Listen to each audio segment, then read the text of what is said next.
can move on and talk about Everton, Keith. Now, of course, the takeover looks like it might be in the final stages potentially if 777 are able to repay the MSP loan. What are your thoughts? Are we expecting it to get done potentially?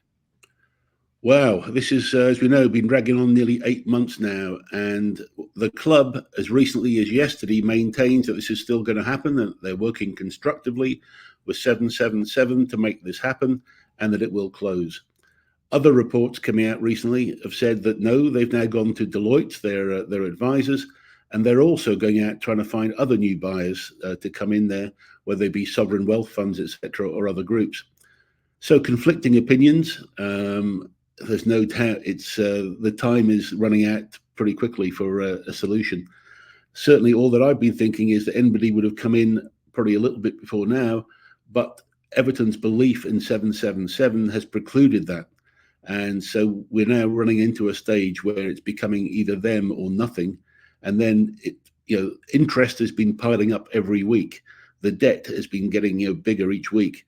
And so it becomes less attractive to a new buyer every week. And this is why I've been so vocal about not wanting this decision to have gone on as long as it has done.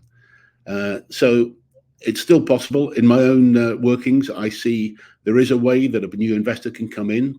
They've got to be able to pay off some of the debtors right now.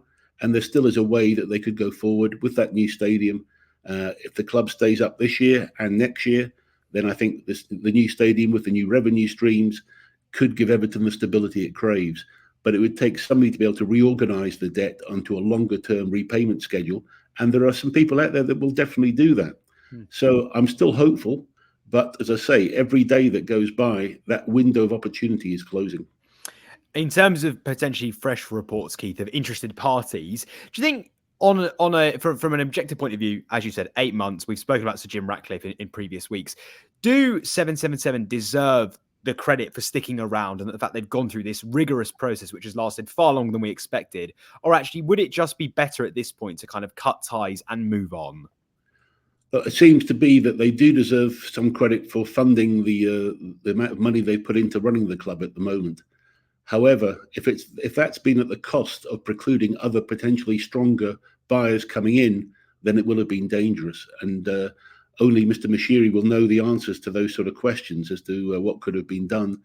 And it's going to be hard to see how that sort of short-term debt that they built up again has been worth this weight of such a time that it's now bringing the whole club into jeopardy. We've got to see, though, by the end. I mean, we're still not there. Obviously, the Premier League have given them some time to extend to fulfil these requirements. We'd have to hope that something around that is done, that there's some sort of consortium of the lenders to get together and avoid the club walking off the precipice. I still believe it can be done and that Everton should go on to a stronger future. And Keith, do you think the club are going to be regretting that exclusivity deal with 777 actually now, with everything going on? Do you think they're going to be disappointed that they actually did agree that in principle?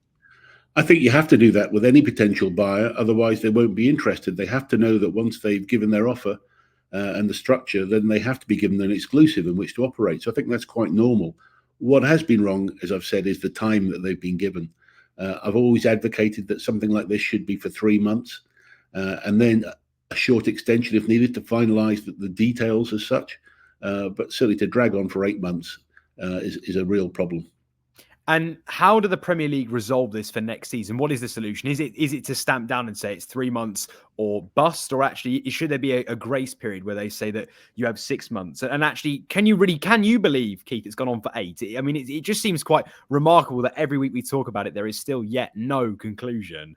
Yeah, I mean, I think the only one that's been longer has been the Newcastle one, and that wasn't around finances. That was around about the politics of the piracy of the Premier League TV signal in Saudi, which is a different sort of situation. But the problem, of course, with my idea of the 3 months, which I think still should at least be a finishing line, is that each case is unique and each case is different.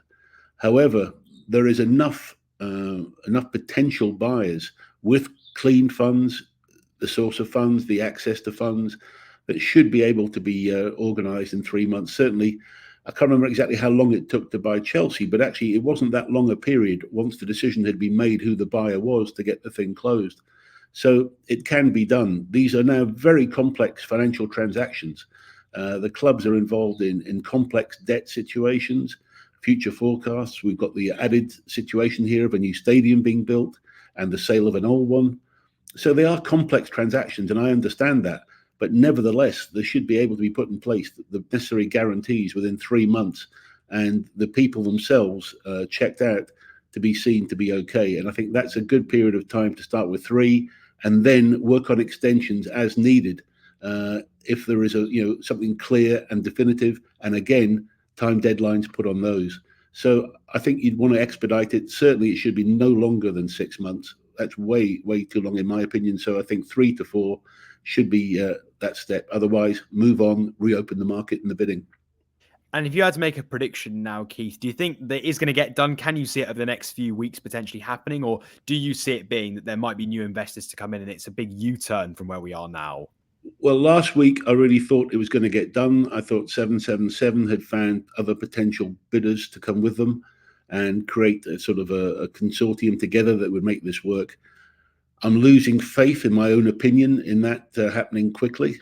And so we're going to have to see how this next couple of weeks play out, because we're coming at the end of the season. It's looking like Everton are going to be able to stay up, which should help in terms of other potential bidders coming in, because if it goes into the Championship, it really would be a difficult sell.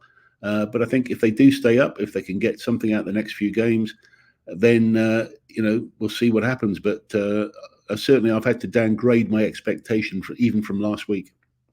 And for Sean Dyche and the team's sake as well, Keith, if we talk about relegation, how much of a relief will it be for them knowing that, as long as provided that they do stay up and they don't get relegated, that with everything going on with the points deductions and, everything going on with 777, how much relief is it actually knowing that they won't, or hopefully won't be playing Championship football? And that's just another added thing to everything that's going on. Well, we've been saying for a few weeks now that, this sort of cloud hanging over the team has got to drip into them and affect them in some way. And Sean actually last week came out and admitted it for the first time. And I respect him for that, because the pressure was on him after the 6-0 drubbing at Chelsea. He actually came out and said, look, he's been handling a lot more than people realise. And I do believe that. And so it has been affecting them. I think it's been weighing heavily. And the relief, I think, would be immense, particularly if they are, the new owners coming in have got a very clear way forward. All a manager wants is clear direction, to understand the resources he has. They don't always necessarily want ridiculous amounts of resources. They just want clear direction on what the resources are. I've dealt with quality managers, and they understand that, and they know the financial situations, and they'll operate within it. But the thing is, if it's vague and if they don't know where they are, if there's no real direction from the top, that's another big issue. And I know that Dyche said last week that he's been speaking to Mashiri as often as before. But still, it seems difficult to me that anybody could actually give strong leadership when they haven't got control of their own side of the ownership of the club. And to wrap up on that, Keith, do you think that Dyche and the team are actually going to be expecting investment going into the summer, whether it is 777 or a different owner? Are they needing reinforcements, do you think? Or actually, is that quite unlikely given how long this process has taken? Well, this is all wrapped up in the PSR situation again. I mean, we're going to change hopefully into this UEFA one, which is still not the right answer in my opinion, but nevertheless, it's an improvement slightly. We've got to see what players may have to be sold in order to meet PSR requirements, because the points deductions just can't keep going on. So there's got to be dramatic moves there, which will mean there have to be gaps that have to be filled. And so the squad will need reinforcements. I think there already are a couple of positions that will be needed. I think Everton has got to be looking in the Championship this year in terms of the quality of players that are standing out. And there are quite a few of them in the Championship that are doing well as young talent from overseas. But I don't think they're going to be in the range of buying the 50, 60, 70, 80 million pound players. That's for sure. So it's going to be a complex financial equation that they're going to have to work out. New owners might be able to help with that in some way by paying off debt, and there's ways to inject equity and different ways to try and get the losses down. But these are questions yet the financial department at Everton, I think, will be working overtime on and trying to work out where they're going to be for the transfer window.